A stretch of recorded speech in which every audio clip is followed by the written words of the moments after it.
Deuxième étape de notre parcours, Dieu le Père. Le credo proclame la foi en un Dieu Père. Ce nom donné à Dieu s'oppose aux fausses images de Dieu, mais doit encore être précisé.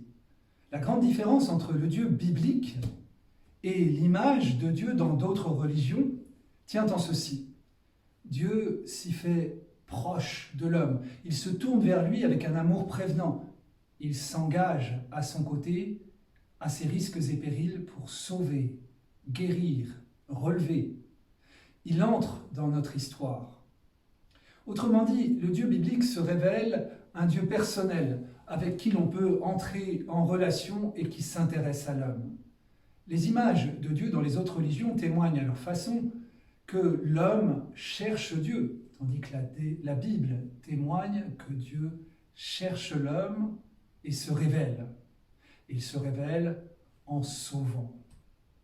Commençons par voir la pédagogie de Dieu dans sa révélation historique dans l'Ancien Testament. En effet, Dieu se révèle dans l'histoire d'alliance avec les hommes. Les hommes projettent sur Dieu des images humaines, mais progressivement. La vie avec Dieu vient corriger ces images. Voilà, tout au long de ce cheminement biblique. Si je vous pose la question, quelles sont les images de Dieu qui habitent l'Ancien Testament ? Vous commenceriez probablement par dire un Dieu guerrier, jaloux, qui se met en colère, qui se venge. Quand commence l'histoire biblique, l'histoire de l'élection d'Israël dans le livre de la Genèse, les mœurs sont dures. La vie humaine a peu de valeur, particulièrement celle de l'ennemi. Le peuple de Dieu combat pour son indépendance et sa survie. Donc, quand le peuple parle de Dieu, il le comprend à partir de sa culture humaine et religieuse frustre. Les biens spirituels et temporels sont confondus. Si Dieu fait alliance avec son peuple, la bénédiction doit se voir dans la victoire au combat. Ce n'est que progressivement que l'homme va distinguer les choses en découvrant le vrai visage de Dieu. La révélation biblique part de l'image de Dieu que se font les hommes afin de la convertir progressivement. Et cette conversion ne se fait pas sans mal. Régulièrement, on nous dit « le peuple a la nuque raide ». Il a du mal à croire. Il est régulièrement tenté de retourner à ses idoles.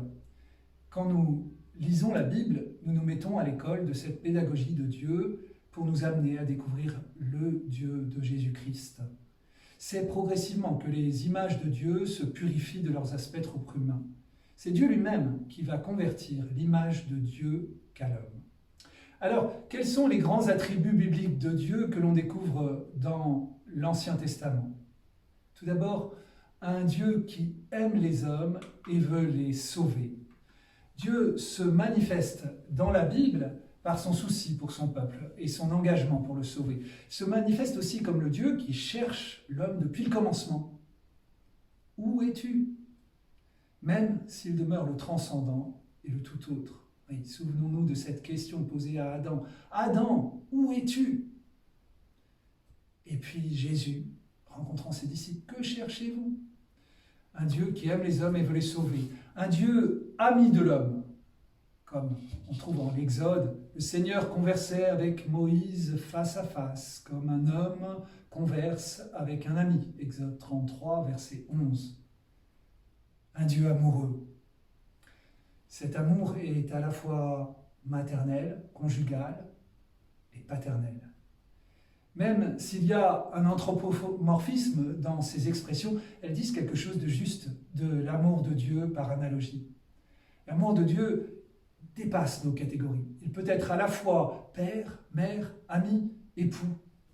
Chaque forme d'amour est un aspect de l'amour total qui trouve sa source et son accomplissement en Dieu. Ainsi, l'amour de Dieu revêt une forme de tendresse maternelle. Écoutez, Isaïe, au chapitre 49, verset 15. « Une femme oublie-t-elle son nourrisson? Oublie-t-elle de montrer sa tendresse à l'enfant de sa chair? Même si celle-là l'oubliait, moi, je ne t'oublierai pas. » C'est le livre du prophète Osée qui développe le plus cet aspect amoureux de Dieu. Je te fiancerai à moi pour toujours. Osée chapitre 2 verset 16. Dieu fait alliance avec Israël et il compare cette alliance à un véritable mariage. Un Dieu jaloux parce qu'amoureux. Voilà une autre image biblique. Un amoureux est toujours quelque peu jaloux. Ici, Dieu sait que si l'homme met au cœur de sa vie des idoles qui prennent la place de Dieu, argent, pouvoir, plaisir, ces idoles vont le rendre esclave et l'homme sera malheureux. Aussi Dieu se met en colère contre ce qui détruit l'homme, le mal, l'injustice, le péché et les idoles. Mais en même temps, Dieu se révèle toujours prêt à pardonner à l'homme qui revient vers lui. Voilà, un Dieu jaloux parce qu'amoureux, mais un Dieu juste et miséricordieux. Ce Dieu amoureux est fidèle au-delà des infidélités de l'homme. Toutes ces images de Dieu révèlent un Dieu qui aime l'homme. Et ces images sont encore à affiner.